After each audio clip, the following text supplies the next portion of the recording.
So recently, a bunch of unaired pilots found their way online, dating back to the 90s. What I want to do is look at these pilots and determine two things. One, did it have potential? And two, how different would popular culture be if this pilot was picked up for series? Today we're opening up the pilot vault and looking at the pilots for a show called Back. Now, I really had to hunt for this one because the premise of it intrigued me, so I went searching for it and we eventually found it on the website of Mark Pellington, the director. If he didn't upload it there, then this may never have seen the light of day. You're probably wondering, what's so intriguing about this show that I had to search for it? Well, the plot is, and I'm not sure what I'm going to be able to say without YouTube demonetizing me, but basically, a man presumed killed in the, what word can I use? The Center for World Trade Attacks. Yeah, let's call it that. Please don't demonetize me. Anyway, a man presumed killed in that attack returns home 8 years later with no memory of where he's been. He must now reconnect with his family and his remarried wife and figure out how to rejoin society. It has Dr. Cox from Scrubs in it and someone named Skeet. Is that really his name? I hear that Ethan's dad from H3 is a big fan of his team. God, that's a bit of a niche reference, isn't it? Sorry about that. So now we finally have this pilot, let's delve in and give it a watch. It starts with a man dressed like Agent 47 from Hitman, walking through his neighborhood. There's plenty of American flags because, you know, one thing that Americans love is reminding you that they're American. He comes to his house and notices that there's a different name on the letterbox, but he makes his way up to the house anyway. His door still fits in the lock. Meanwhile, his daughter is inside, being a more emo version of Avril Lavigne. He walks into his house and his family are all fighting, and then they see him and freak out. He's supposed to have been long dead. They can't believe it. This is a super emotional start.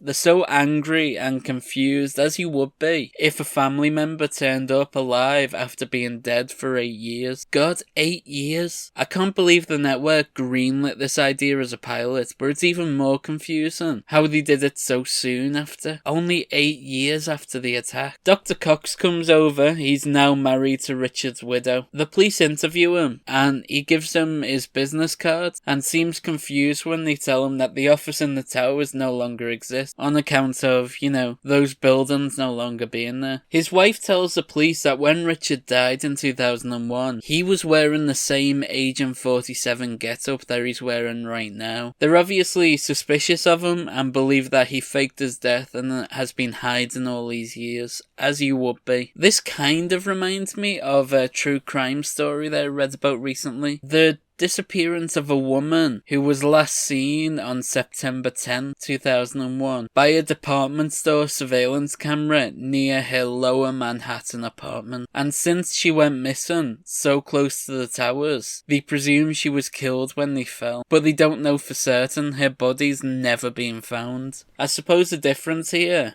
is that she never turned up, but this Richard guy has. So you would just presume that he'd faked his death. You wouldn't think there'd be some big conspiracy, would you? Dr. Cox comforts his wife some more. Neither him or his wife understand how any of this could have happened. Richard doesn't remember going missing. He believes that no time has passed. When asked what the date was, he claims that it's September 11th.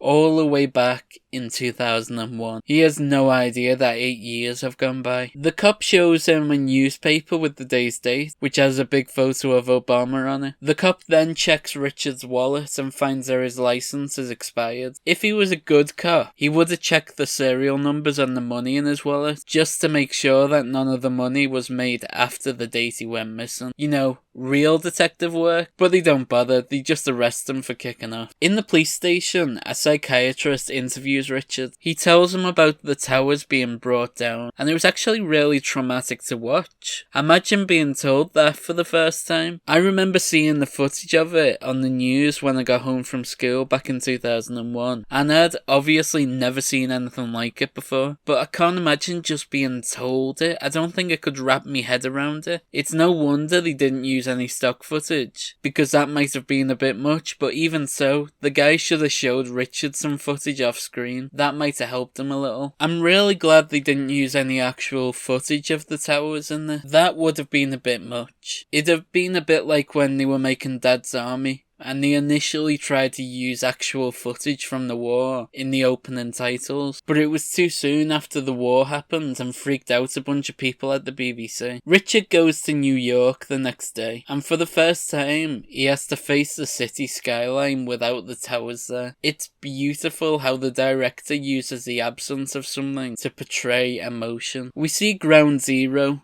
which honestly I thought was a bit much. It was kind of enough just showing the empty space in the skyline. We didn't have to see the empty space on the ground. It's weird where we humans draw lines, isn't it? Because to me, showing Ground Zero is too far. I imagine it was a sticking point of the network as well. Richard then reads a book about the day, and reads about all the people who never returned home. The psychiatrist is with him throughout all this, trying to understand him a bit better. He seems to believe Richard. He's the only person who does believe him. I don't know why you would. If it was me, I'd be going, this guy has been in hiding for 8 years. The dialogue here is a little bit heavy-handed. Richard makes the psychiatrist cry, with a touching speech about letting go, and yeah. I didn't like this scene at all. They definitely missed the mark. Oh, I just realised who the psychiatrist is. He's the president from 24. I knew I'd seen him before. This psychiatrist is far too supportive of Richard. Like, he genuinely believes him. Why would you? You just reckon this guy's been on the run for 8 years? You'd have to try and understand that, not believe him. The wife meets Richard,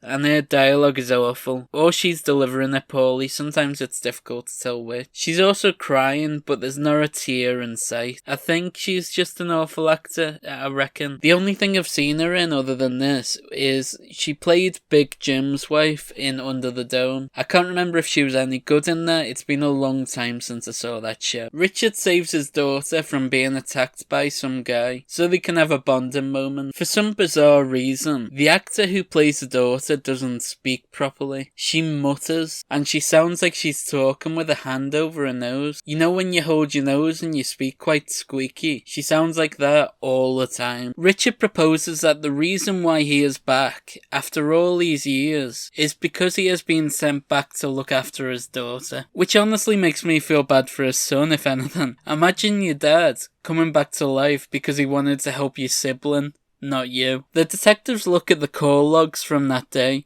and figure out that Richard made a call from the desk in his office to his home around the time the planes hit, which obviously throws a wrench in the works because all this time they've been convinced that he was lying. Dr. Cox goes to Richard's hotel room and tells him to back off and leave them alone. He claims that him coming back is just going to tear the family apart. This pilot was never picked up for series, but I imagine if it did, he never would have backed off. It would have been a bit anticlimactic, that, wouldn't it? If he just went, alright, I'll leave my family alone, and went off to be a lumberjack somewhere like Dexter. We go for another drive with the daughter, and she's such a bad actor. Genuinely, she mutters her way through every line with absolutely no emotion. At least the wife did some dramatically sad facial expression. At least she tried. They really needed a better casting director here. They did a really crap job. Richard returns to his hotel room to find that someone has trashed the place, mad at him for returning after being dead for years. We then end on a dramatic conversation on the beach between Richard and his wife. They've put this weird filter over the sky so it looks really weird. The dialogue here isn't great, nor is it great anywhere in the pilot. That and the bad acting ultimately were what let this down. I feel like they really wasted a decent premise. When I started searching for this pilot, I had high hopes because the idea of it is really intriguing, but this wasn't it. They missed the mark on this one. The pilot ends with Richard in New York when suddenly